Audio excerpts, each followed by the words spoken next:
ജോർജിനോട് വലിയ രീതിയിൽ വീണ മിനിസ്റ്ററോട് എനിക്ക് വലിയ രീതിയിൽ മമതയുള്ള ഒരാളൊന്നുമല്ല. ഞാൻ വലിയ രീതിയിൽ വിമർശിച്ചിട്ടുള്ള ആളാണ്. പക്ഷേ ഇപ്പോൾ നടക്കുന്നത് വീണ ജോർജിനെതിരെയുള്ള വ്യക്തിവിരോധത്തിൻ്റെ ഭാഗത്തുമായിട്ട് വലിയ സമ്മർദ്ദങ്ങൾ നടക്കുകയാണ്.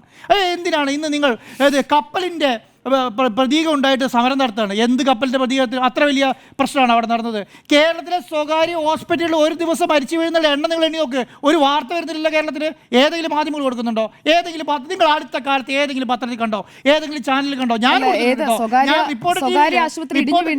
റിപ്പോർട്ട് അങ്ങനെയല്ല പറയട്ടെ. റിപ്പോർട്ടർ TV-യിൽ ഞാൻ 4-5 ദിവസമായിട്ടല്ല ഒരു 2-3 മാസമായിട്ട് സ്വകാര്യ ഹോസ്പിറ്റലുകൾക്ക് വരുന്ന വാർത്തകൾ മുഴുവൻ കൊടുക്കുന്നുണ്ട്. ഒരു ഹോസ്പിറ്റൽ നമ്മൾ ഹോൾഡ് ചെയ്തിട്ടില്ല. പക്ഷേ കേരളത്തിൽ ഏത് മാധ്യമങ്ങൾ അത് ചെയ്തിട്ടുള്ളത്? എനിക്ക് ഉറപ്പിച്ച് പറയാൻ പറ്റും, ഒരു മാധ്യമങ്ങളും ചെയ്യാറില്ല. കേരളത്തിലെ ചികിത്സാ പിഴവ് കാരണം നിങ്ങളൊന്ന് അന്വേഷിച്ച് നോക്കുമോ? ഏകദേശം 200-250 ശസ്ത്രക്രിയ നടത്തിയിട്ട് 1 അല്ലെങ്കിൽ 2 ഫെയിലിയർ ആവുന്നുണ്ട്. ഇല്ലേ? ഇതൊന്നും വാർത്തയാവുന്നില്ലല്ലോ. ഇവിടെ ഇത് ബിൽഡിംഗ് ഇടിഞ്ഞു വീണു. ശരിയാണ്. കാരണം എന്താണ്? ഈ ബിൽഡിംഗ് കാലപ്പഴക്കത്തിൽ പഴയ ബിൽഡിംഗാണ്. ഇത് പൊളിച്ച് മാറ്റേണ്ട ബിൽഡിംഗായിരുന്നു. പൊളിച്ച് മാറ്റേണ്ടതായിരുന്നു. പക്ഷെ പൊളിച്ച് മാറ്റിയിട്ടില്ല, വീണു. അതിൻ്റെ ഉത്തരവാദിത്വം അവർ പറഞ്ഞല്ലോ ഇത് ഇങ്ങനെയാണെന്നുള്ളത്. പിന്നെയും ഇതിന് മേലെ പറഞ്ഞുകൊണ്ടിരിക്കുകയാണ്.